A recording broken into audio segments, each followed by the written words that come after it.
أعوذ بالله من الشيطان الرجيم بسم الله الرحمن الرحيم وتلك حجتنا آتيناها إبراهيم على قومه نرفع درجات من نشاء إن ربك حكيم عليم. 7 پارے سورہ انعام کے یہ 10واں رکوع ہے. یہ رکوع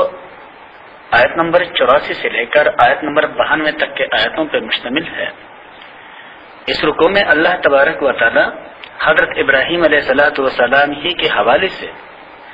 اپنے بندوں کے سامنے اس حقیقت کو واضح فرمانا چاہتا ہے کہ عزت اور ذلت، خوشحالی اور بدحالی یہ اللہ ہی کے اختیار میں ہے، اس لیے کہ خیر اور شر کا پیدا کرنے والا اللہ کی ذات ہے. لہذا خیر کے طلب کے لیے بندے کو اللہ ہی سے مدد مانگنی چاہیے، اور شر سے پناہ مانگنا بھی اللہ تبارک و تعالی ہی کا استحقاق ہے کہ اسے اللہ ہی کی طرف رجوع کی جائے اس شر کے ختم ہونے کے لیے. حضرت ابراہیم علیہ السلام جو اس وقت کے معاشرے میں ایک اللہ کا نام لینے والا تھا اور لوگ ان کو عجیب نظروں سے دیکھ رہے تھے، اللہ تبارک و تعالی نے حضرت ابراہیم علیہ السلام کو ایک ایسے دلائل عطا فرمائے کہ ان دلائل کی بنیاد پر اللہ نے ان کے قوم پر غالب فرمایا،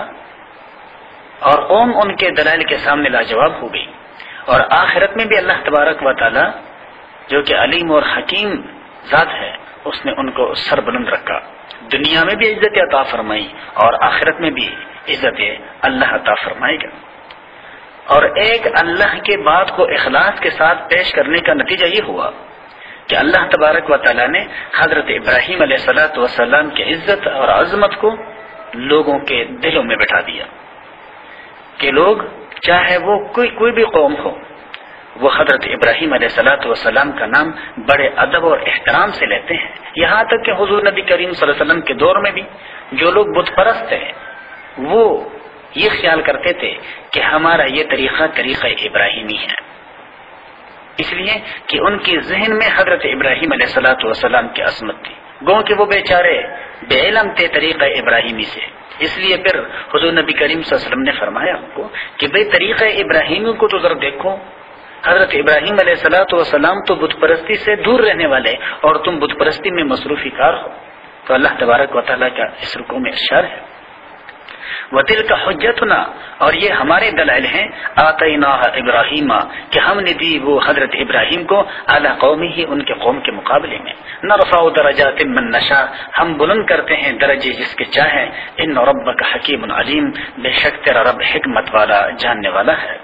وَوَهَبْنَا لَهُ إِسْحَاقَ، اور ہم نے عطا کیا ان کو حضرت اسحاق علیہ السلام، وَيَعْقُوبَ اور حضرت یعقوب علیہ السلام. دوسری جگہ ہے کہ وَهَبْنَا لَهُ إِسْحَاقَ وَمِن وَرَاءِ إِسْحَاقَ يَعْقُوبَ، کہ حضرت اسحاق علیہ السلام اور اسحاق کے بعد حضرت یعقوب علیہ السلام، اس لیے کہ حضرت یعقوب علیہ السلام حضرت اسحاق علیہ السلام کے صاحبزادے ہیں. کُلًّا هَدَيْنَا، سبوں کو ہم نے ہدایت دی. وَنُوحًا هَدَيْنَا، اور نوح کو بھی ہم نے ہدایت دی. من قبل، ان سے پہلے، یعنی جو حضرت ابراہیم علیہ السلام سے پہلے ہو گزرے. وَمِن ذُرِّيَّتِهِ، اور ان کے اولاد میں ہو گزرے ہیں داؤد، حضرت داؤد، سلیمان اور حضرت سلیمان، و ایوب اور حضرت ایوب علیہ السلام، و یوسف و موسیٰ و ہارون، حضرت یوسف، حضرت موسیٰ اور حضرت ہارون علیہ السلام. وکذالک نجزی المحسنین، اور اسی طرح ہم بدلہ دیا کرتے ہیں نیک کام کرنے والوں کو. اس رکوع میں 17 انبیاء کرام کا اللہ نے تذکرہ فرمایا ہے، اور ان 17 انبیاء کرام کو جو اللہ تبارک و تعالی نے بلند مقام عطا فرمایا ہے، اہل دنیا کے نظر میں بھی جو عقل سلیم اور فکر سلیم رکھتے ہیں ان کے دلوں میں اللہ نے ان کی عظمت کو رکھا، اور وہ آخرت میں بھی سب سے زیادہ اللہ کے مقرب ترین لوگ ہوں گے، کہ اس وجہ سے کہ انہوں نے اپنے مخلصانہ اور اپنے حکیمانہ ساری وابستگیوں کو اللہ کے ساتھ مخصوص رکھا، اور اللہ کے ساتھ، اللہ کے ذات میں، اللہ کے صفات میں کسی کو بھی شریک قرار نہیں دیا. وزکریا اور حضرت زکریا، ویحییٰ اور حضرت یحییٰ، وعیسیٰ والیاس، حضرت عیسیٰ اور حضرت الیاس، کل من الصالحین، یہ سب بڑے نیک بخت لوگ تھے. وہ اسماعیل والیسع اور حضرت اسماعیل اور حضرت یسع، وہ یونس اور حضرت یونس، و لوط اور حضرت لوط، وکلا فضلنا علی العالمین، اور ان سبوں کو ہم نے بزرگی دی تھی سارے جہان والوں پر، یعنی اپنے اپنے دور میں ان سے زیادہ اللہ کی نظر میں کوئی معزز نہیں ہو گزرا۔ ومن آبائہم، اور ہدایت کی ہم نے ان میں سے بعضوں کے والدین کو، وذریاتہم اور بعضوں کے اولاد کو، واخوانہم اور بعضوں کے بھائیوں کو، واجتبیناہم اور ہم نے ان کو پسند کیا، وہدیناہم الی صراط مستقیم اور ہم نے ان کو سیدھے راستے پہ چلایا۔ ذالک ھدی اللہ، یہ ہے اللہ کی ہدایت، یہدی بہ من یشاء من عبادہ، کہ اس پر چلاتا ہے وہ جس کو چاہے اپنے بندوں میں سے۔ تو جتنے مسلمان ہیں یہ اللہ تبارک و تعالیٰ کے ہدایت یافتہ ہے، اللہ کے منتخب کردہ لوگ ہیں۔ ایمان کسی کا ذاتی حق نہیں ہے کہ جو انہوں نے اللہ سے حاصل کیا، بلکہ ایمان اللہ تبارک و تعالیٰ کا عطیہ ہے،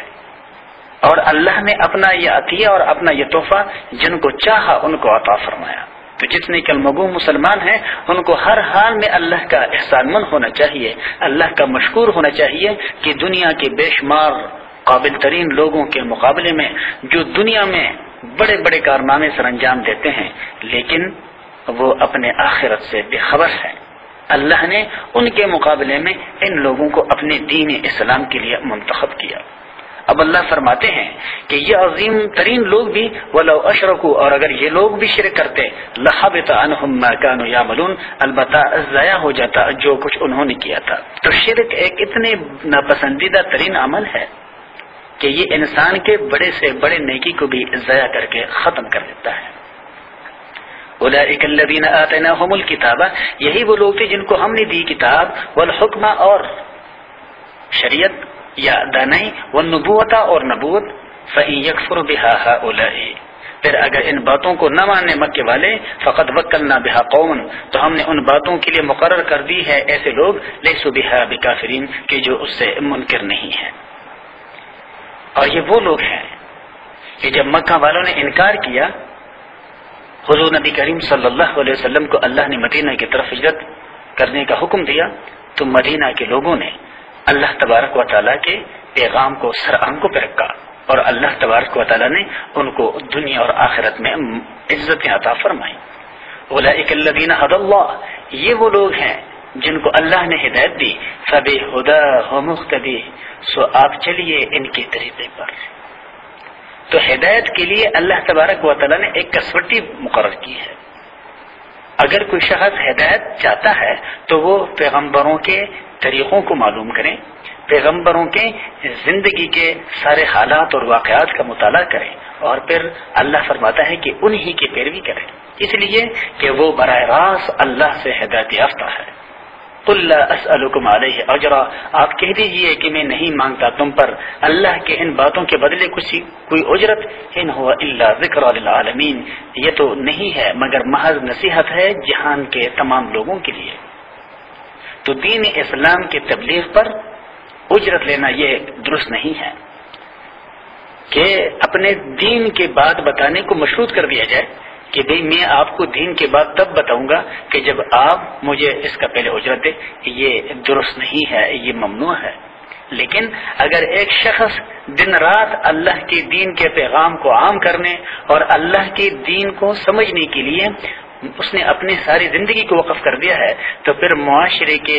دوسرے شعبوں سے وابستہ مسلمان بھائیوں کی بھی یہ فرض بنتا ہے کہ وہ اپنے لیے رہنمائی ڈھونڈ نکالنے والے اپنے ایسے عالم بھائیوں کا اللہ کے دی ہوئے رزق حلال میں سے مدد کر لیا کریں۔ وآخر دعوانا ان الحمدللہ رب العالمین۔ اعوذ باللہ من الشیطان الرجیم، بسم اللہ الرحمن الرحیم۔ وأنذر به الذين يخافون أن يحشروا إلى ربهم ليس لهم من دونه ولي ولا شفيع لعلهم يتقون۔ 7 پارے سورہ انعام کے یہ چیپٹر کو یہ رکو آیت نمبر 51 سے لے کر آیت نمبر 56 تک کے آیاتوں پر مشتمل ہے۔ اس رکو میں اللہ تبارک و تعالی نے مشرکین مکہ کے ایک مطالبے کا تذکرہ فرمایا ہے، اور یہ وہی مطالبہ ہے کہ جو گزشتہ ادوار میں بھی مختلف قوم کے سرداروں نے وقت کے پیغمبروں کے سامنے رکھا. انشاءاللہ سورہ نوح میں آگے آئے گا کہ ہر نوح علیہ السلام کے سامنے اس وقت کے نافرمان سرداروں کی ایک جماعت آئی اور انہوں نے کہا کہ اے نوح، ہمارا آپ پر ایمان لانے کا نہ لانے کا ایک بنیادی وجہ یہ بھی ہے، یا ایک رکاوٹ ہمارے ایمان کے راستے میں یہ بھی ہے کہ آپ کی مجلس میں وہ لوگ بیٹھتے ہیں کہ جو لوگ معاشرے میں ہمارے ہم پلہ نہیں ہے، ہم ان کو اپنے آپ سے کمتر سمجھتے ہیں، لہذا ہم ان کے ساتھ ایک صف میں بیٹھ کر کیسے آپ سے تعلیمات حاصل کر سکتے ہیں. ہم ان کے ساتھ بیٹھنے کو اپنے لیے توہین سمجھتے ہیں، لہذا ان کو اگر آپ اپنے مجلس سے بھگا دیں تو ہم آپ پر ایمان لے آئیں گے. جیسے کہ اللہ تبارک و تعالیٰ کا ارشاد ہے، قالوا انؤمن لك واتبعك الارذلون، کہ ہم آپ پر کیسے ایمان لے آئیں جبکہ آپ کے پیروکار ہم سے کمتر لوگ ہیں. نوح علیہ السلام نے ان کے جواب میں فرمایا، وما علمی بما كانوا يعملون، مجھے کوئی علم نہیں جو کچھ وہ کرتے ہیں، ان حسابهم الا على ربی لو تشعرون، ان کا حساب تو میرے رب کے ذمہ ہے اگر تم ان باتوں کو سمجھ سکو کہ دنیاوی نقطہ نظر سے وہ کس درجے کے لوگ ہیں، کس معیار کے لوگ ہیں، اس سے مجھے کوئی غرض نہیں ہے. مجھے تو ان کے اعمال، ان کی ایمان اور ان کے عقیدے سے غرض ہے. بالکل یہی رویہ ہر دور میں اپنے آپ کو اپنے معاشرے کے اندر اپنے انسان بھائیوں سے بھلا تر سمجھنے والے انسانوں کا ہمیشہ سے رہا ہے. جن لوگوں نے انسان ہونے کے باوجود انسانیت کو نہیں پہچانا بلکہ انسان کو دنیا کے مختلف جانوروں میں سے ایک ہوشیار جانور قرار دیا، جس نے دوسرے جانوروں کو اپنا تابع و محکوم بنا کر سب سے خدمت لی، ان کے نزدیک انسان کی تخلیق کا منشا اس کے سوا کیا ہو سکتا ہے کہ وہ ایک حیوان کی طرح کھانے پینے، سونے جاگنے اور دوسرے حیوانی جذبات کو استعمال کرنے کو ہی مقصدی زندگی سمجھیں. اور جب مقصدی زندگی صرف یہی ہو تو یہ بھی ظاہر ہے کہ اس دنیا میں اچھے برے، بڑے چھوٹے، باعزت اور بے عزت، شریف اور ذلیل پہچاننے کا معیار یہی ہو سکتا ہے کہ جس کے پاس کھانے پینے، پہننے برتنے کا سامان جس قدر زیادہ ہوگا وہی سب سے زیادہ کامیاب اور باعزت اور شریف ہوگا، اور جس کے پاس یہ چیزیں کم ہوں گی وہ بے عزت، ذلیل، ناکام، نامراد اور کمینہ تصور ہوگا. تو یہ انسانوں کے اپنے خیالات ہیں اور اپنے بنائے ہوئے معیارات جو کہ ہر دور میں مختلف لوگوں نے اپنائے ہوئے ہیں. تفسیر ابن کثیر میں امام ابن جریر کے روایت سے نقل کیا گیا ہے کہ کفار قریش کے چند سردار عتبہ، شیبہ ابن ربیعہ اور مطعم بن عدی اور حارث بن نوفل وغیرہ حضرت صلی اللہ علیہ وسلم کے چچا ابو طالب کے پاس آئے اور کہا، آپ کے بھتیجے محمد صلی اللہ علیہ وسلم کے بات سننے اور ماننے سے ہمارے لیے ایک رکاوٹ یہ بھی ہے کہ ان کے ارد گرد ہر وقت وہ لوگ رہتے ہیں جو یا تو ہمارے غلام تھے، ہم نے ان کو آزاد کر دیا ہے، اور یا وہ لوگ ہیں جو ہمارے رحم و کرم پر زندگی گزارتے تھے. ان حقیر اور ذلیل لوگوں کے ہوتے ہوئے ہم ان کے مجلس میں شریک نہیں ہو سکتے، اور اس کو ہم اپنے لیے باعث عار سمجھتے ہیں. آپ ان سے کہہ دیں کہ اگر ہمارے آنے کے وقت وہ ان لوگوں کو مجلس سے ہٹا دیا کریں تو ہم ان کے بات سنیں اور ان پر غور کریں گے. یہ وہ دور تھا کہ جس دور میں حضور نبی کریم صلی اللہ علیہ وآلہ وسلم کی مجلس میں جو مخلص ترین لوگ شامل ہوتے تھے ان میں حضرت بلال حبشی، حضرت سہیل رومی، حضرت عمار ابن یاسر، سالم مولا ابی حذیفہ، سبیح مولا اسید، حضرت عبداللہ ابن مسعود، حضرت مقداد ابن عمر، مسعود ابن قاری، ذو الشمالین وغیرہ صحابہ کرام تھے جن کی عزت اور شرافت کا پروانہ آسمانوں سے نازل ہوا. اور قرآن میں اس کے متعلق دوسری جگہ اس کی تاکید ان الفاظ میں آئی کہ وَاصْبِرْ نَفْسَكَ مَعَ الَّذِينَ يَدْعُونَ رَبَّهُمْ بِالْغَدَاةِ وَالْعَشِيِّ کہ اپنے آپ کو ان لوگوں کے ساتھ آپ نے جوڑے رکھنا ہے جو صبح و شام اللہ کے رضا کے حصول میں اللہ کے یاد میں مشغول رہتے ہیں۔ حضور نبی کریم صلی اللہ علیہ وسلم کے چاچا ابو طالب نے حضور نبی کریم صلی اللہ علیہ وسلم کے سامنے سرداروں کے اس خواہش کو رکھا۔ سرداروں کے اس خواہش کے پیچھے ایک سازش، ایک مکر اور ایک فریب کا فرما اور پوشیدہ تربوز یہ کہ جب حضور نبی کریم صلی اللہ علیہ وسلم ہمارے کہنے پر ان لوگوں کو اپنے مجلس سے ہٹا دیں گے، بھگا دیں گے، تو یہ وہ لوگ ہیں جو مختلف علاقوں سے آئے ہیں اور مسلمان ہو کر آپ کے ہاں بیٹھے ہیں، آپ کے ساتھ ہیں۔ جب ان کو آپ بھگائیں گے تو یہ بددل ہو جائیں گے، آپ سے بدظن ہو جائیں گے۔ جب یہ بدظن ہو جائیں گے تو یہ آپ کے مجلس کو چھوڑ دیں گے، تو نہ یہ آپ کے ساتھ رہیں گے اور نہ ہم ایمان لائیں گے۔ اس طریقے سے محمد صلی اللہ علیہ وسلم اپنے پیغام پہنچانے میں ناکام ہو جائیں گے، نامراد ہو جائیں گے۔ اللہ تبارک و تعالیٰ نے یہ آیات نازل فرمائی۔ وَأَنذِرْ بِهِ الَّذِينَ، اور خبردار کیجئے اس قرآن کے ذریعے ان لوگوں کو یخافون، جن کو ڈر ہے، ان یحشروا الی ربہم، کہ ان کو جمع ہونا ہے اپنے رب کی طرف، لیس لہم من دونہ ولی ولا شفیع، کہ ان کے لیے اللہ کے سوا نہ کوئی حمایتی ہوگا اور نہ کوئی سفارش کرنے والا، لعلہم یتقون، تاکہ وہ تقوی اختیار کیے رکھیں۔ یعنی آپ اللہ کا پیغام ان لوگوں کو برابر پہنچاتے رہیں جو اللہ کے باتوں پر ایمان رکھنے والے ہیں۔ وَلَا تَطْرُدِ الَّذِينَ، اور نہ دور کیجیے ان لوگوں کو، يَدْعُونَ رَبَّهُمْ بِالْغَدَاةِ وَالْعَشِيِّ، جو پکارتے ہیں اپنے رب کو صبح اور شام، يُرِيدُونَ وَجْهَهُ، جو اللہ کی رضا چاہتے ہیں، مَا عَلَيْكَ مِنْ حِسَابِهِمْ مِنْ شَيْءٍ، تجھ پر نہیں ان کے حساب میں سے کچھ، وَمَا مِنْ حِسَابِكَ عَلَيْهِمْ مِنْ شَيْءٍ، اور نہ تیرے حساب میں سے ان پر کچھ ہے، فَتَطْرُدَهُمْ، کہ تو ان کو دور کرنے لگے، فَتَكُونَ مِنَ الظَّالِمِينَ، پس ہو جائیں گے آپ بے انصافی کرنے والوں میں سے۔ وَكَذَلِكَ، اور ایسے ہی، فَتَنَّا بَعْضَهُمْ بِبَعْضٍ، ہم نے آزمایا ہے بعض لوگوں کو بعضوں کے ذریعے، لِيَقُولُوا، تاکہ وہ کہیں، أَهَٰؤُلَاءِ مَنَّ اللَّهُ عَلَيْهِمْ، کیا یہی لوگ ہیں جن پر اللہ نے فضل کیا ہم سب میں سے، أَلَيْسَ اللَّهُ بِأَعْلَمَ بِالشَّاكِرِينَ، کیا نہیں ہے اللہ خوب جاننے والا شکر کرنے والوں کو۔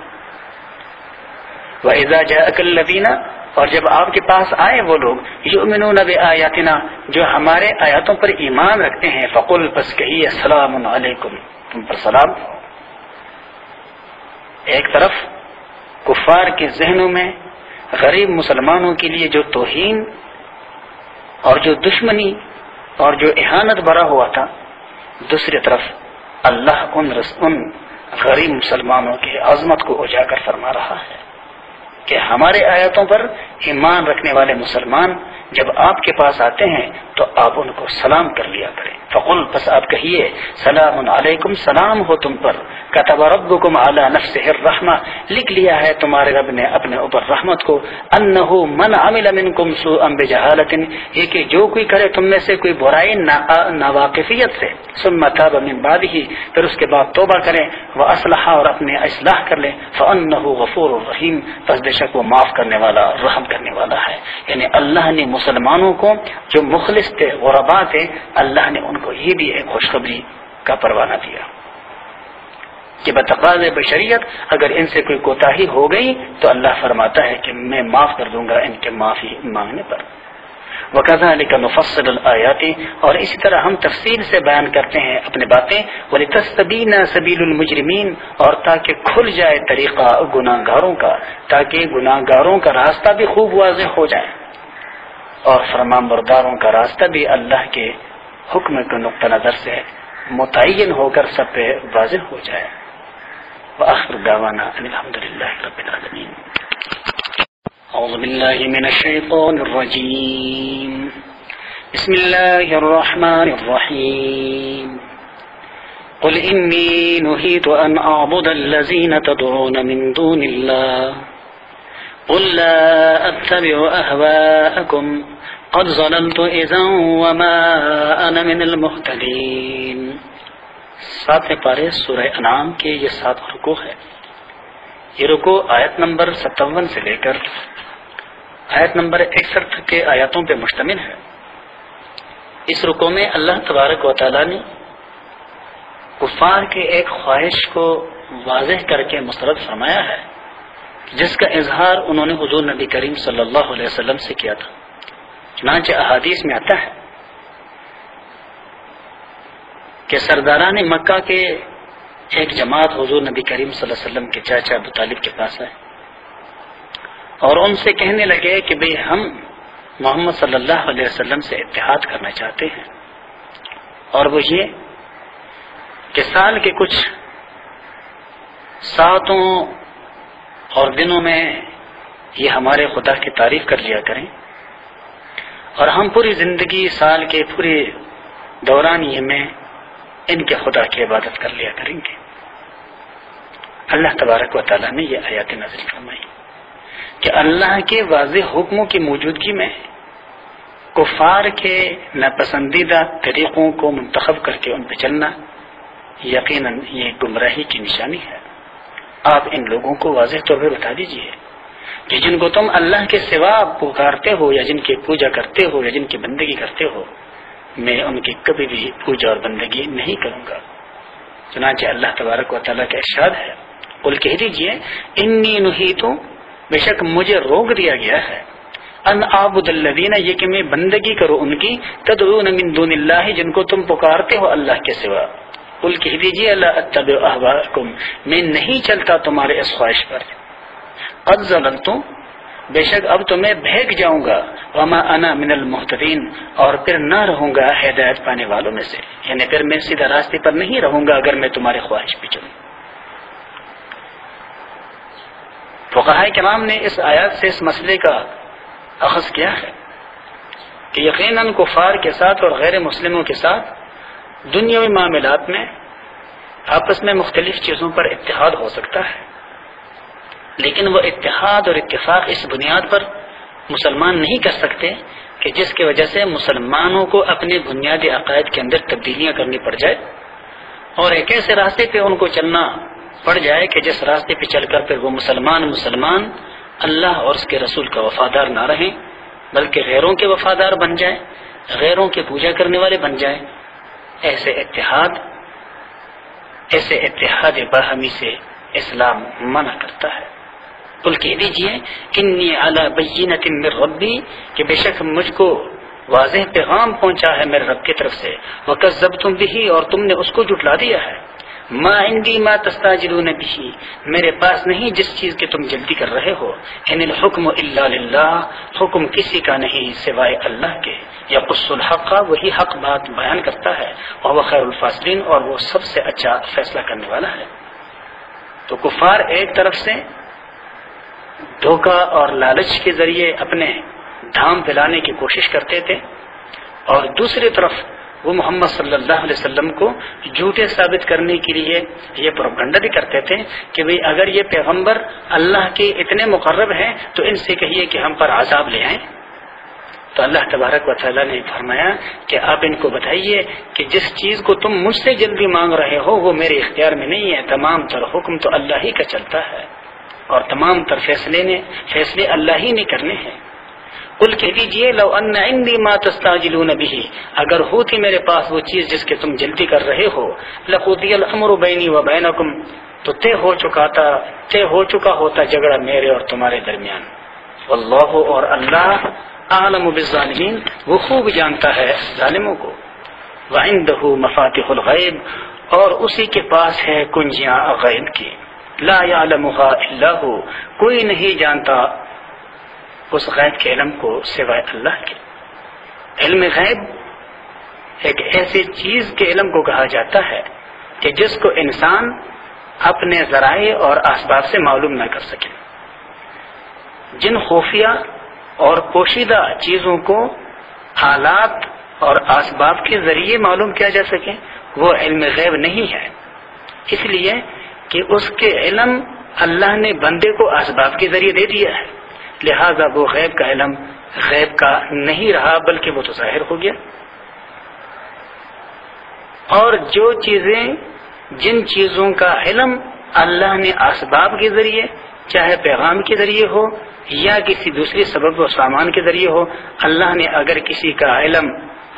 اگر اس کا علم کسی کو نہیں دیا تو کوئی اپنے ذریعے سے، اپنے اسباب کے ذریعے سے اس غیب کے علم کو معلوم نہیں کر سکتے.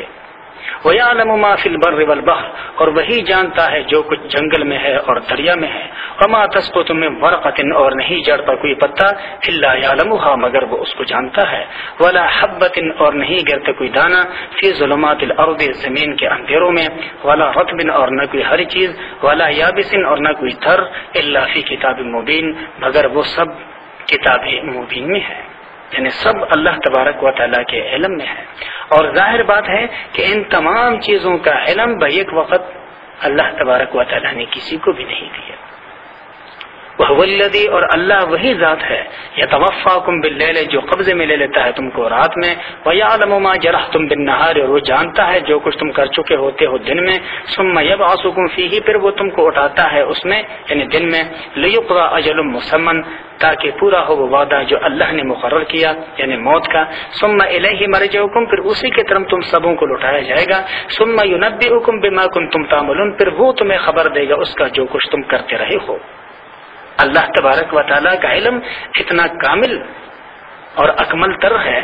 کہ قیامت کے دن اللہ کسی کے بارے میں جاننے کے لیے اس سے کسی سے پوچھنے کی ضرورت نہیں پڑے گی، بلکہ اللہ اپنے علم کے ذریعے بندوں کو بتائیں گے کہ بھئی تم لوگوں نے دنیا میں کس وقت کہاں کون سا عمل کیا تھا. تو اللہ تبارک و تعالیٰ کا علم اتنا وسیع تر ہے. قرآن مجید میں اللہ تبارک و تعالیٰ نے دوسری جگہ ارشاد فرمایا ہے کہ اگر یہ 7 سمندر اور اتنوں کے 7 اور سمندر بھی اگر سیاہی بن جائیں اور یہ سب مل کر اللہ کے کلام کو لکھنا شروع کریں جو اللہ کے معلومات ہے، لَنَفِدَ الْبَحْرُ قَبْلَ أَن تَنْفَدَ كَلِمَاتُ رَبِّي، تو یہ سارے سمندر خشک ہو جائیں گے پہلے اس سے کہ تمہارے رب کا کلام ختم ہو جائے. تو اللہ تبارک و تعالیٰ کا کلام اور اللہ تبارک و تعالیٰ کا علم اتنا وسیع تر ہے کہ قیامت کے دن اللہ تبارک و تعالیٰ ہر بندے کو اس کے دنیاوی زندگی میں کیے ہوئے اعمال بتلا دے گا، اور کسی انسان کو اللہ کے اس بتائے ہوئے اعمال سے انکار کی گنجائش اس کے پاس باقی نہیں رہے گی، اس لیے کہ اللہ تبارک و تعالیٰ کے وہ سارے بتائے ہوئے باتیں حقائق اور سچائی پہ مبنی ہوں گے. انسان اپنی دنیاوی زندگی میں بہت سارے کیے ہوئے اعمال کو تو بھول جاتا ہے، لیکن اللہ انسان کے اگلے اور پچھلے، چھوٹے اور بڑے، ظاہر اور پوشیدہ، اچھے اور برے سارے باتوں اور سارے اعمال کو جانتا ہے، اور اللہ نے یہ محفوظ کر رکھے ہیں. وآخر دعوانا الحمدللہ رب العالمین. اعوذ باللہ من الشیطان الرجیم. بسم اللہ الرحمن الرحیم. وهو القاهر فوق عباده ويرسل عليكم حفظة حتى إذا جاء أحدكم الموت توفته رسلنا وهم لا يفرطون. 7 پارے سورہ انعام کے یہ 8واں رکوع ہے. اس رکوع میں اللہ تبارک و تعالیٰ کے قوت قاہرہ کا تذکرہ ہے. اللہ تبارک و تعالیٰ جس طرح اپنے صفات میں یکتا ہے اور اللہ تبارک و تعالیٰ کے مخصوص صفات میں اور اللہ کے ذات میں کوئی اس کا ہمسر نہیں، نہ اس کا کوئی شریک ہے، جس کا تذکرہ گزشتہ رکوع میں ہوا. تو اس رکوع میں اللہ تبارک و تعالیٰ یہ وضاحت فرماتا ہے کہ اللہ اپنے بندوں کے اوپر ایک قوت قاہرہ رکھتا ہے، اور ایک ایسے غالب قوت کہ جب اللہ تبارک و تعالیٰ اس انسان کو پیدا فرماتا ہے تو اس کے حفاظت پہ فرشتے مامور کر دیے جاتے ہیں کہ وہ فرشتے ہر لحاظ سے اس کی حفاظت کرتے ہیں. اور جب اس انسان کے موت کا وقت آتا ہے تو ہی حفاظت پہ مامور فرشتے اس کے لیے موت کے اسباب پیدا کرنے والے بن جاتے ہیں، اور کوئی بھی پھر ان اسباب کے راستے میں رکاوٹ نہیں ڈال سکتا. اللہ تبارک و تعالیٰ کا ارشاد ہے، یہ جو رکوع ہے 7واں، یہ آیت نمبر 61 سے لے کر آیت نمبر 71 تک کے آیاتوں پر مشتمل ہے. ارشاد باری تعالیٰ ہے، وَهُوَ الْقَاهِرُ فَوْقَ عِبَادِهِ، اور وہی زوراور ہے، غالب ہے، قوت قاہر رکھتا ہے اپنے بندوں کے اوپر. یعنی ایسا نہیں ہو سکتا کہ بندے اللہ تبارک و تعالیٰ کے کسی حکم کے راستے میں اپنے تدبیروں کے ذریعے کوئی رکاوٹ ڈال سکے. اس لیے ایک روایت میں آتا ہے کہ انسان بعض معاملات میں تدبیر کرتے رہتے ہیں اور اپنے ان اسباب پہ اعتماد کر کے کامیابی کے منتظر رہتے ہیں، لیکن تقدیر ان کے سامنے دیکھ کر کے ان پر ہنس رہا ہوتا ہے کہ یہ بندے کیا کرنے جا رہے ہیں، کیا سوچنے جا رہے ہیں، اور ان کے ساتھ ہونے کیا جا رہا ہے کہ بندے کو اللہ تبارک و تعالیٰ کے اس قوت قاہرہ کے بارے میں علم نہیں ہے۔ وَيُرْسِلُ عَلَيْكُمْ حَفَظًا، اور وہ بیچتا ہے تم پر نگہبان، حتی اذا جاء احدکم الموت، یہاں تک کہ جب آ پہنچی ہے تم میں سے کسی کو موت، توفتہ رسلنا، تو قبضے میں لے لیتی ہے اس کو ہمارے بھیجے ہوئے، وہم لا یفرطون، اور وہ کوئی کوتاہی نہیں کرتے۔ ثم اردوا الی اللہ مولاہم الحق، پھر پہنچائے جائیں گے اللہ کی طرف جو مالک برحق ہے۔ الا سنو، لہ الحکم، اسی کے لیے ہے حکم، وہو اسرع الحاسبین، اور وہ بہت جلد حساب لینے والا ہے۔ وہ ایک ایسا حاکم ذات ہے کہ اس کے حکم کے مقابلے میں کسی کا حکم نہیں چل سکتا۔ قل کہہ دیجئے، من ینجیکم من ظلمات البر، کون تمہیں بچاتا ہے خشکی کے اندھیروں سے، والبحر، اور دریاؤں کے اندھیروں سے، تدعونہ تضرعا وخفیۃ، اس وقت پکارتے ہو تم اس کو گھر گرا کر اور آہستہ آہستہ، یوں کہتے ہوئے کہ لئن انجانا من ہذہ، کہ اے اللہ اگر تو نے ہمیں اس مصیبت سے بچا دیا، لنکونن من الشاکرین، البتہ ہم ہو جائیں گے تیرے احسان ماننے والوں میں سے۔ اللہ تبارک و تعالیٰ ان بندوں کا تذکرہ فرماتا ہے کہ جو مشکل میں تو اللہ اللہ کرتے ہیں اور اللہ سے بڑے وعدے کر لیتے ہیں کہ اللہ اس مصیبت کو تو ہم پر سے ٹال دیں، ہم تیرے ہمیشہ فرمان برداری اختیار کریں گے، لیکن ایسے بندے جب راحتوں میں آ جاتے ہیں، خوشحالیوں میں آ جاتے ہیں، تو پھر ان مصیبتوں سے نکلنے کا کارنامہ کسی اور کے سر باندھ لیتے ہیں کہ یہ تو فلاں کے نظر کرم سے ہوا، اور پھر اللہ کے احسانات کو بھول جاتے ہیں۔ قل اللہ ینجیکم منہا، آپ کہہ دیجئے کہ اللہ تم کو بچاتا ہے اس مصیبت سے بھی، ومن کل کرب، اور ہر طرح کی سختیوں سے، ثم انتم تشرکون، پھر بھی تم اس کے ساتھ شرک کرتے ہو، بجائے اللہ کے مشکور اور احسان من ہونے کے غیروں کے مشکور بن جاتے ہو۔ قل کہہ دیجئے، هو القادر، وہ اس بات پہ قدرت رکھتا ہے، علی ان یبعث علیکم عذابا من فوقکم، یہ کہ وہ بھیج دے تم پر عذاب تمہارے اوپر کی طرف سے،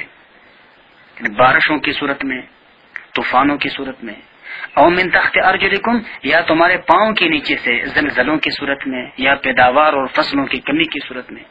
او یلبسکم شیعا، یا وہ تمہیں مختلف فرقوں میں تقسیم کر دیں، ویذیق بعضکم بأس بعض، اور وہ چکائے تم میں سے ایک کو دوسرے کی لڑائی، یعنی تمہیں آپس میں لڑا دیں۔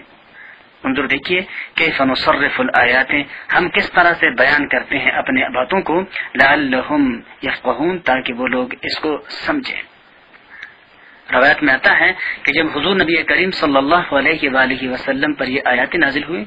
تو رسول اللہ صلی اللہ علیہ وسلم نے مسلمانوں کو مخاطب کر کے ارشاد فرمایا کہ لا ترجعوا بعدی کفارا یضرب بعضکم رقاب بعض، آپ صلی اللہ علیہ وسلم نے فرمایا کہ تم میرے بعد پھر کافروں جیسے نہ بن جانا کہ ایک دوسروں کے گردنیں اڑانا شروع کر دو۔ یہ حدیث ابن ابی حاتم میں ہے، حضرت زید بن اسلم رضی اللہ تعالیٰ عنہ کے حوالے سے، اور تفسیر مظہری میں بھی ہے۔ ایک دوسری حدیث ہے حضرت سعد بن ابی وقاص رضی اللہ تعالیٰ عنہ کے حوالے سے کہ ایک مرتبہ ہم رسول اللہ صلی اللہ علیہ وسلم کے ساتھ جا رہے تھے، ہمارا گزر مسجد بنی معاویہ پر ہوا تو رسول اللہ صلی اللہ علیہ وسلم مسجد میں تشریف لے گئے اور 2 رکعت نماز پڑھی، ہم نے بھی 2 رکعت ادا کی۔ اس کے بعد آپ صلی اللہ علیہ وسلم دعا میں مشغول ہو گئے اور بہت دیر تک دعا کرتے رہے۔ اس کے بعد آپ صلی اللہ علیہ وسلم نے ارشاد فرمایا کہ میں نے اپنے رب سے 3 چیزوں کا سوال کیا، ایک یہ کہ اللہ میرے امت کو غرق کر کے ہلاک نہ کیا جائے، تاکہ سارے ختم نہ ہو۔ اللہ تبارک و تعالیٰ نے یہ دعا قبول فرمائی۔ دوسری دعا میں نے یہ کی کہ پروردگار میرے امت کو قحط اور بھوک کے ذریعے ختم نہ فرمانا، ہلاک نہ کرنا، اللہ نے یہ دعا بھی قبول فرما لی۔ تیسرا سوال میں نے اللہ سے یہ کیا کہ اے میرے رب میرے امت آپس میں جنگ و جدل سے تباہ و برباد نہ ہو، مجھے اللہ تبارک و تعالیٰ نے اس دعا سے روک دیا ہے۔ یہ تفسیر بغوی اور تفسیر مظہری میں حضرت سعد بن وقاص رضی اللہ تعالیٰ عنہ کے حوالے سے۔ اسی طرح کے ایک حدیث حضرت عبداللہ بن عمر رضی اللہ تعالیٰ عنہ سے منقول ہے، جس میں تینوں دعاؤں میں سے ایک دعا یہ ہے کہ میرے امت پر کسی دشمن کو ایسا مسلط نہ فرما دے جو سب کو تباہ و برباد کر دے۔ اللہ تبارک و تعالیٰ نے میری یہ دعا قبول فرمائی، اور آپس میں لڑائی نہ لڑنے کے متعلق جو میں نے اللہ سے دعا کی، اللہ تبارک و تعالیٰ نے مجھے اس سے منع فرمایا ہے۔ تو بڑے خوش نصیب ہے وہ مسلمان کہ جن کے ہاتھ اور زبان دوسروں کے خون، غیبت، الزام اور تہمتوں سے محفوظ ہے۔ تو اللہ تبارک و تعالیٰ کا ارشاد ہے کہ میں چاہوں تو تمہارے درمیان ایسے اختلافات ڈال دوں کہ جن اختلافات کے ذریعے تم ایک دوسروں کے گردنیں اڑانا شروع کرو، اور ان اختلافات کی جو بنیادی وجہ ہے وہ اللہ تبارک و تعالیٰ کے حکموں سے بے لطفی اختیار کرنا ہے۔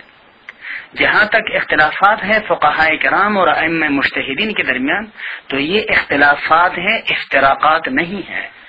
یہ اختلافات ان امور میں ہیں کہ جن میں سے دو مسئلے سامنے ہوں، دو احادیث سامنے ہوں، یا ایک احادیث کے دو مفہوم نکلتے ہو، یا ایک آیات کے دو مفہوم منقول ہو، تو ان میں سے ایک فقہی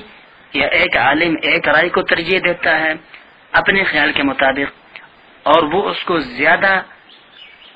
بہتر سمجھتے ہیں، زیادہ اولا سمجھتے ہیں، لیکن وہ اس دوسری فریق کی رائے کو غلط نہیں کہتے۔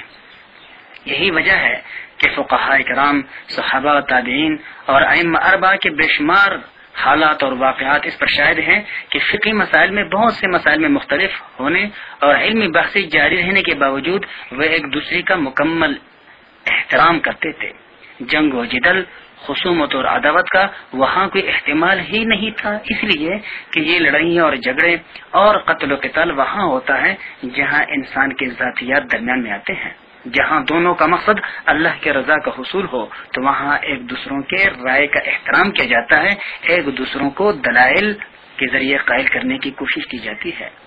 یہی وجہ ہے کہ فقہاء کرام میں سے اگر کسی ایک نے ایک مسئلے میں ایک رائے رکھی اور دوسرے فقہاء کرام نے کوئی دوسری رائے اختیار کی، تو اختلاف رکھنے کے باوجود ہمیشہ وہ ایک دوسروں کا احترام کرتے رہے،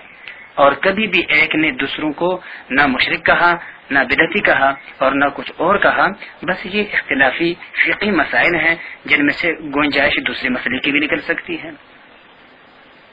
اللہ تبارک و تعالیٰ کا ارشاد ہے، وَكَذَّبَ بِهِ قَوْمُكَ، اور ان باتوں کو جٹلایا آپ صلی اللہ علیہ وسلم کے قوم نے، حالانکہ وَهُوَ الْحَقُّ، اور یہ حق ہے۔ قل کہہ دیجیے لست علیکم بوکیل، میں تمہارے اوپر کوئی چوکیدار بنا کر کے مبعوث نہیں کیا گیا کہ ہر حال میں تمہارے کفر سے حفاظت کروں اور تمہیں مسلمان بنا کے رہوں۔ لِكُلِّ نَبَإٍ مُسْتَقَرٌّ، ہر ایک خبر کا ایک وقت مقرر ہے، وَسَوْفَ تَعْلَمُونَ، اور ان سے کہیے گا کہ ان قریب تم جان لو گے۔ وَإِذَا رَأَيْتَ الَّذِينَ، اور اب جب آپ دیکھیں ان لوگوں کو، يَخُوضُونَ فِي آيَاتِنَا، جو جھگڑتے ہیں، بحث اور مباحثہ میں لگے رہتے ہیں ہمارے آیاتوں میں، فَأَعْرِضْ عَنْهُمْ، تو آپ ان سے کنارہ کشی اختیار کیجیے۔ حتیٰ یخوضوا فی حدیث غیری، یہاں تک کہ وہ اور باتوں میں مشغول ہو جائے۔ وَإِمَّا يُنْسِيَنَّكَ الشَّيْطَانُ، اور اگر آپ کو بلا دے شیطان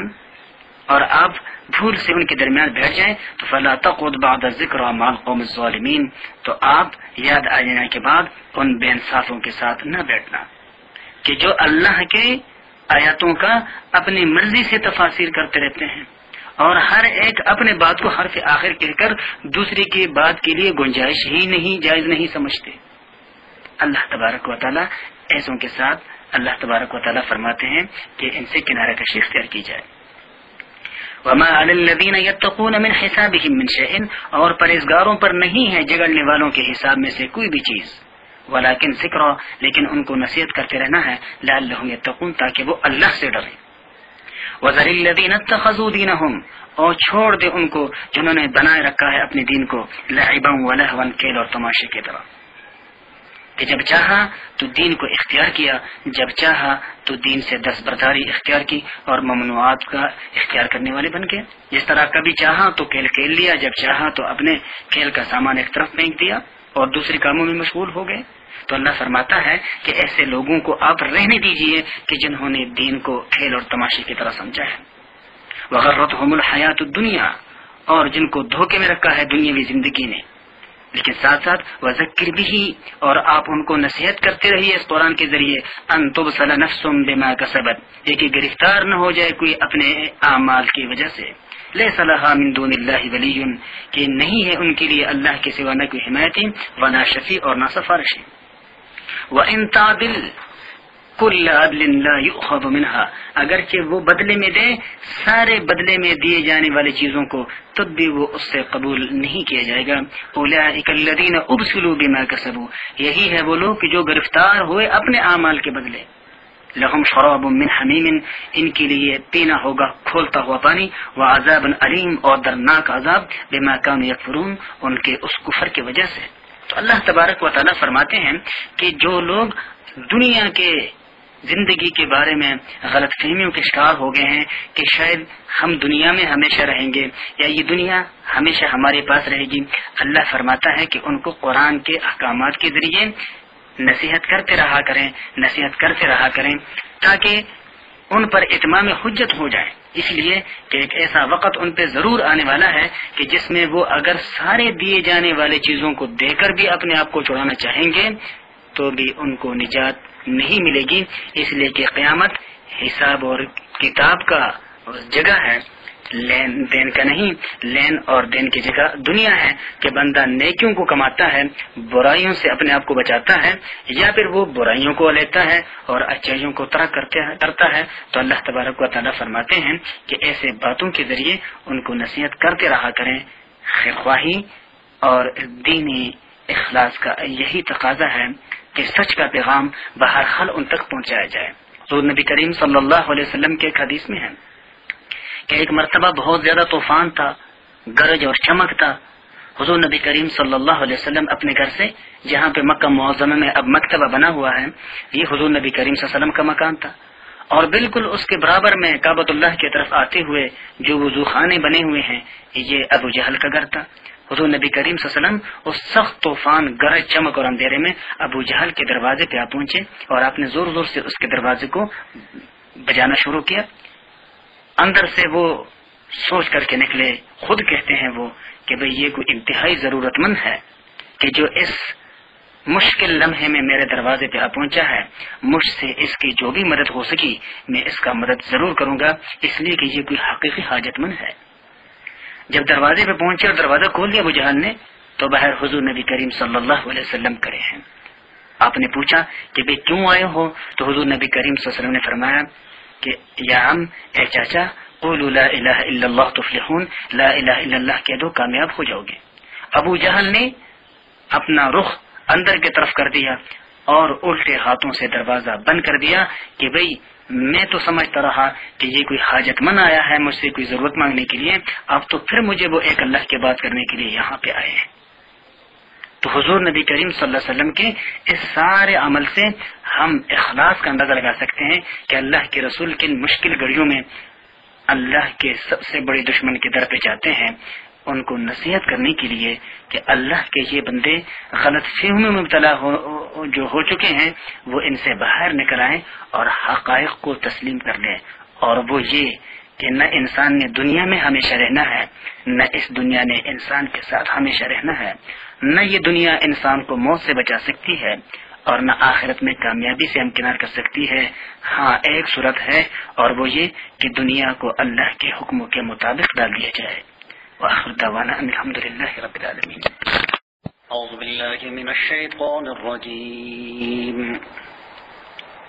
بسم اللہ الرحمن الرحیم،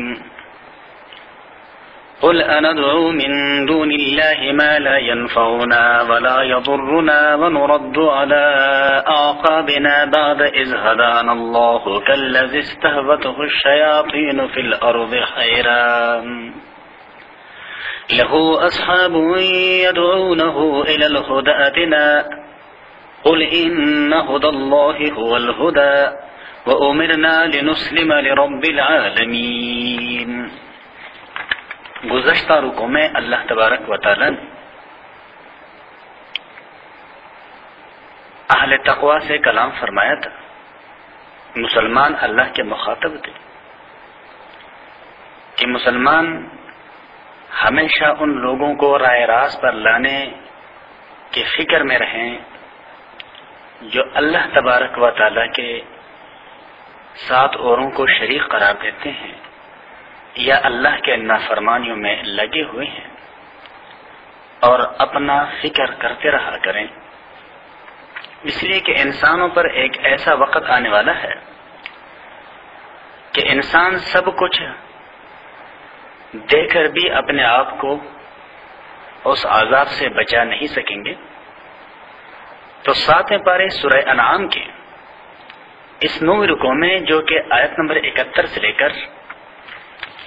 آیت نمبر 84 تک کے آیاتوں پر مشتمل ہے، اللہ تبارک و تعالی مسلمانوں سے مخاطب ہے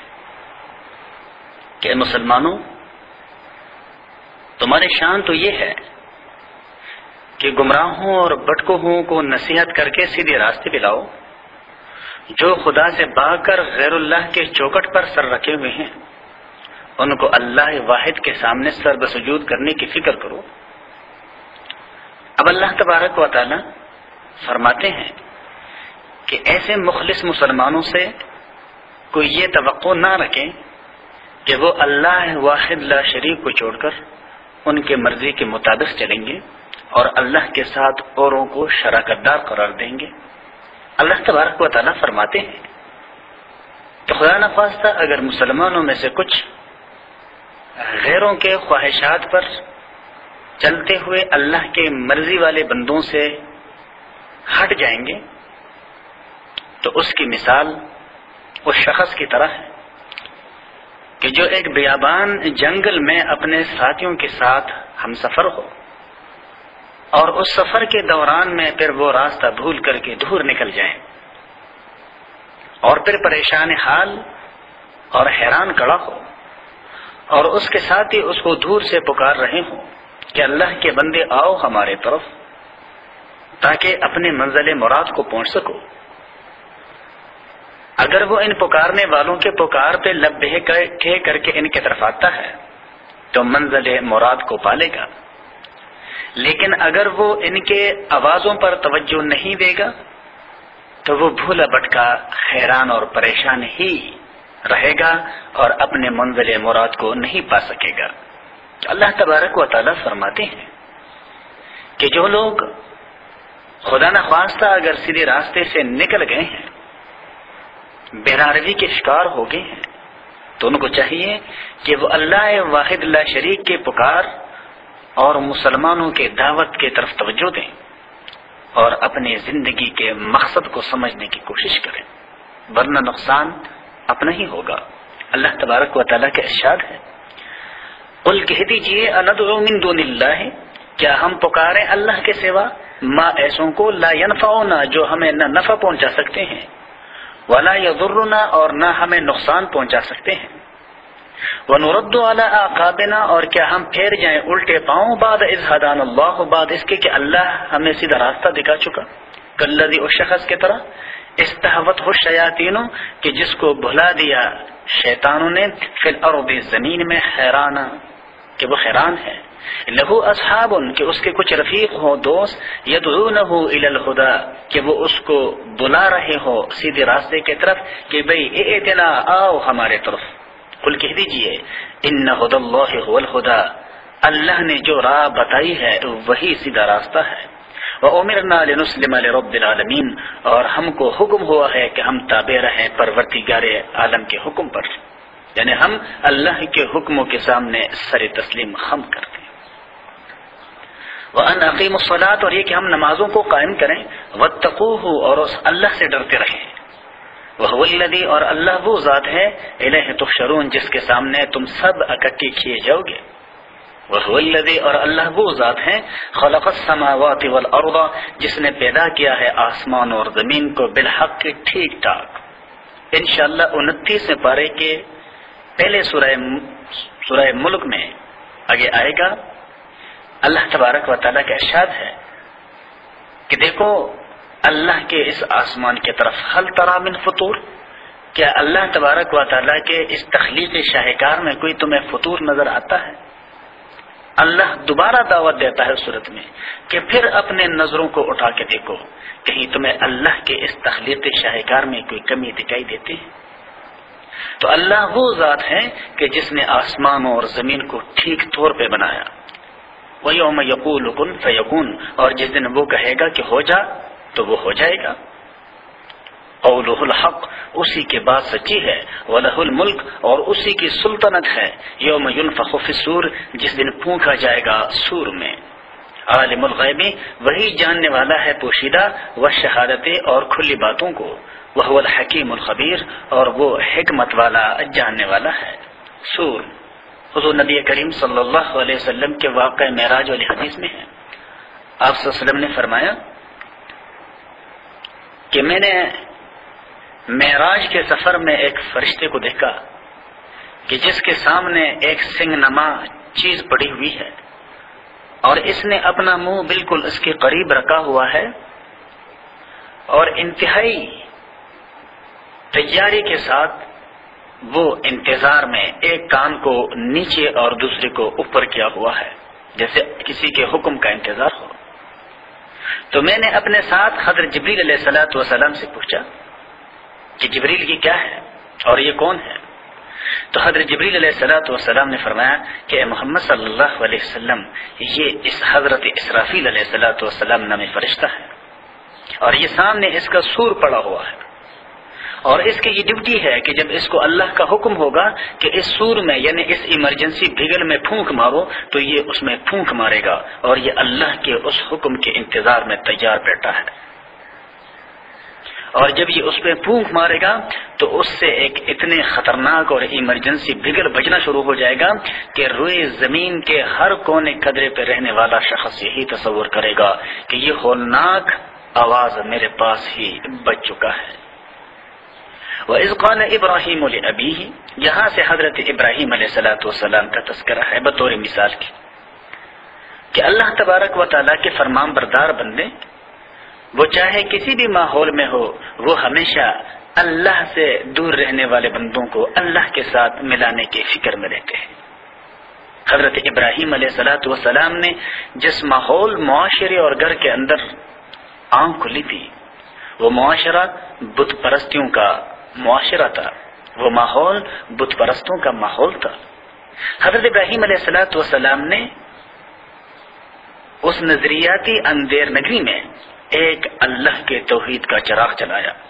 اور ایک اللہ کا تعارف لوگوں سے کرایا، اور صرف تعارف ہی نہیں بلکہ اس اللہ کو اپنے دلائل کے ذریعے لوگوں کے سامنے بیان فرمایا، اللہ کی تعریف کی. چنانچہ اللہ کا ارشاد ہے وَإِذْ قَالَ إِبْرَاهِيمُ لِأَبِيهِ، اور جب کہا ابراہیم علیہ السلام نے اپنے والد سے آزرا جن کا نام آزر ہے،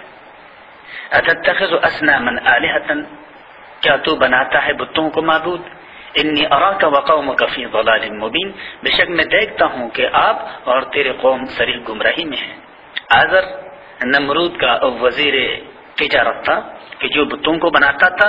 اور پھر ان بتوں کو رنگ روغن کر کے مختلف منڈیوں میں جا کر کے اس کا کاروبار کیا کرتا تھا.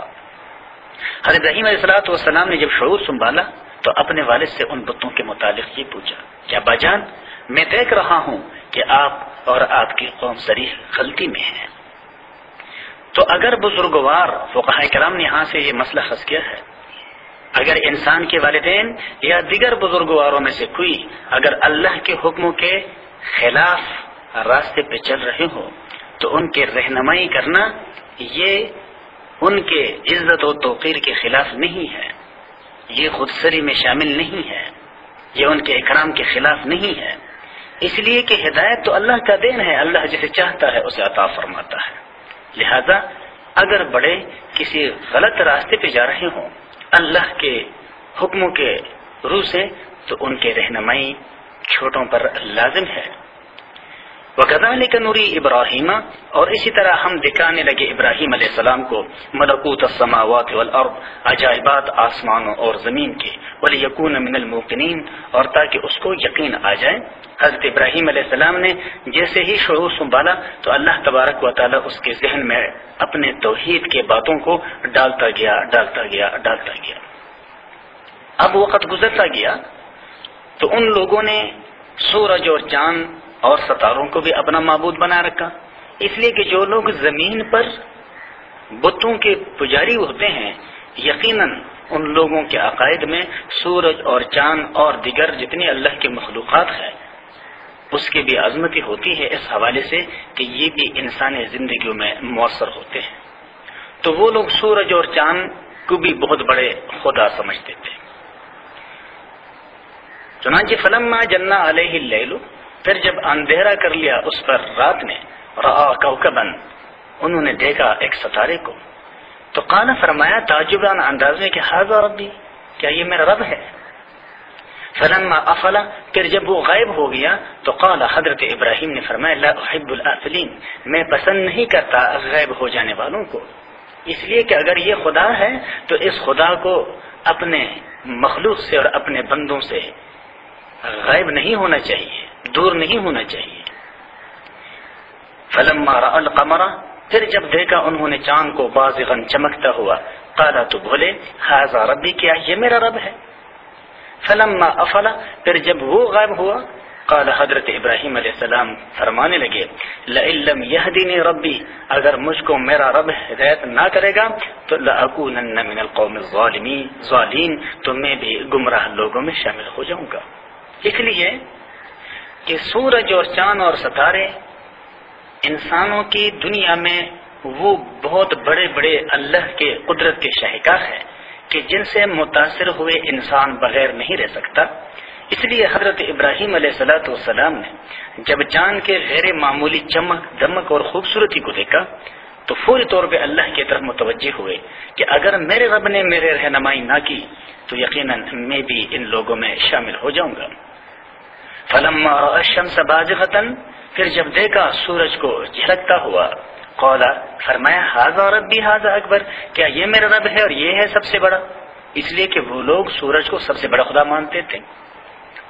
فلما افلت، پھر جب وہ غائب ہوا تو قال، حضرت ابراہیم علیہ السلام نے فرمایا یا قوم، اے میرے قوم، انی بریء مما تشرکون، بے شک میں بری بیزار ہوں، بری ذمہ ہوں ان سے جن کو تم شریک کرتے ہو، یعنی اللہ تبارک و تعالیٰ کی۔ کوئی ضروری نہیں ہے کہ یہ ساری باتیں حضرت ابراہیم علیہ السلام نے ایک ہی دن میں کی ہو۔ شعور سنبھالنے کے بعد مختلف اوقات میں مختلف مجالس میں آپ علیہ السلام نے اپنے قوم کے بڑوں کے سامنے یہ ساری باتیں رکھی۔ اب حضرت ابراہیم علیہ السلام نے آنے والے آیات میں اپنے عقیدے کا اظہار فرمایا کہ انی وجہت وجہی للذی، بے شک میں نے متوجہ کر لیا اپنا منہ اس کے طرف، فطر السماوات والارض،